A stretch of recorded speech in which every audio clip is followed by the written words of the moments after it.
Welcome to Not Milk Never Milk. Subscribe if you're lactose intolerant. In this video, I will explain how to fill out Schedule M-1 Easy Guide. Start by collecting your company financial statements, Form 1120, and any supporting schedules.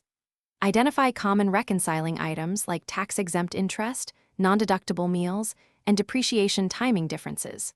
List each item with the book amount and tax adjustment.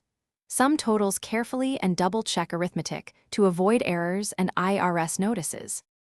Gather your trial balance and match each account to Schedule M-1 lines as you work.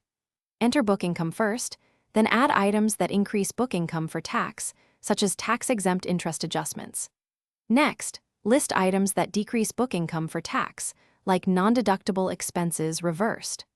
Always reference the specific financial statement line and include amounts next to clear descriptions to keep the reconciliation transparent and audit-ready. Focus on frequent reconciling items to speed up completion. Tax-exempt interest increases book income but not taxable income, so note it clearly. Non-deductible expenses reduce book but are disallowed on tax returns, so list them with explanations. Also explain depreciation differences caused by book versus tax methods and include the net timing effect. Keep descriptions brief and consistent to help anyone reviewing the return. Thanks for watching. If this was helpful, leave a like and consider subscribing. See you next time.